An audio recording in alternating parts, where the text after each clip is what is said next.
Nasubukan mo na bang magluto ng chicken asado? Kung hindi pa, para sa'yo ang video ito. Tara, simulan natin ang ating pagluluto. Mayroon nga tayo ditong 1 kilong chicken. Ang gagawin ko lang ay imamarinate muna natin ito. Unang inilagay ko nga yung calamansi juice. Isinunod ko na nga yung ating toyo. Saka nilagyan ko din ito ng ating bawang. At meron din tayo ditong sibuyas.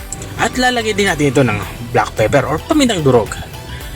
Matapos nga natin mailagay yung ating mga pang-marinate na sangkap ay imamassage natin ito dito sa chicken or lalamasin natin ito para madaling manuot yung lasa dito sa kaloob-looban nitong ating karneng manok. At matapos natin itong malamas ay itabi muna natin to, i-marinate natin to ng 1 oras kung nagmamadali kayo. Pero kung hindi naman kayo mamadali, kahit naman overnight natin to i-marinate, mas maigi yun. At matapos nga natin itong ma-marinate ay dito kumuha na ako ng malinis na lagayan. Unang gagawin ko dito ay pipigay natin to isa-isa para malabas ng ating karneng manok ang mga na-absorb nitong mga liquid na pang-marinate natin.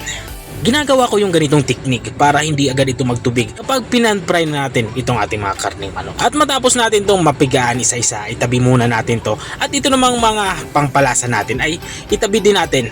At ititira natin itong ating pinagbabara na liquid. May paggagawin tayo dyan mamaya. At matapos natin maitabi ang mga sangkap natin ay dito kumuha na ako ng kawali. Pinainit ko na ito at nilagyan ng mantika at nang uminit na nga mantika, ipiprito na natin itong ating patatas. Ang ginawa ko lang sa patatas ay hiniwa ko lang ito ng pabilog na maninipis.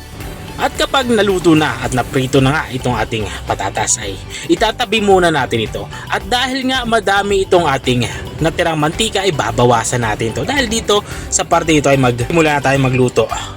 Unang gagawin ko dito ay ipapanser muna natin itong ating mga na-marinate na chicken. Ipapansir natin to hanggang sa mag light brown ang balat ng ating karneng manok. At kung nanonood ka pa rin hanggang dito sa kalagitnaan ng aking video ay ibig sabihin na nag-i-enjoy ka. Baka pwede mo naman i-comment kung taga saan ka para alam ko kung hanggang saan umabot ang aking video. At balik tayo dito sa ating nilulutong ulam. Dito nga sa parting ito ay inilalagay ko na yung ating reserve na liquid or ay yung ating pinagbabaran ng ating karneng manok. At maglalagay din ako dito ng tomato sauce. Yung tomato sauce naman ito yung pinakamaliit na sachet. At maglalagay din ako dito ng kaunting tubig. Saka ko ito tatakpan para kumulo. At habang nga tayo ay nagpapatuloy sa ating pagluluto, gusto ko lang i-shoutout ang mga masusugid nating mga taga-subaybay. Big shoutout nga kay Ma'am Maria Priscilda Buenaventura ng Caloocan. Shoutout din kay Ma'am Tisang Garcis ng Cab City. At shoutout din kay Sir Melchor de la Cruz ng Agustin Romblon. Maraming salamat sa walang sawang pagsuporta at panunood dito sa aking channel. At balik tayo dito sa ating nilulutong ulam. Dito ay naglagay na ako ng 2 pirasong dahon ng laurel.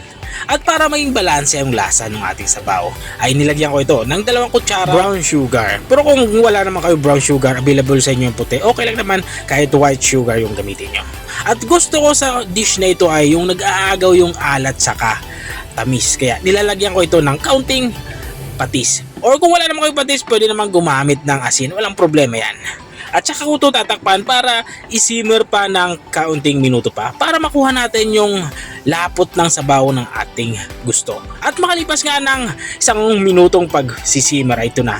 Lutong-luto na nga itong ating ulam pananghalian. Itoppings lang natin itong ating prinitong patatas kanina. At ito na nga, ready to serve na nga yung ating chicken asado. Kung nakarating ka hanggang dito sa dulo ng aking video, maraming salamat sa panunood. At kung nagustuhan mo naman yung bago nating recipe ibinahagi ngayong araw, baka pwede mo naman itong i-share. O siya, hanggang dito na lang ako. Kita-kita ulit sa mga susunod kong mga videos. Paalam! Bye-bye!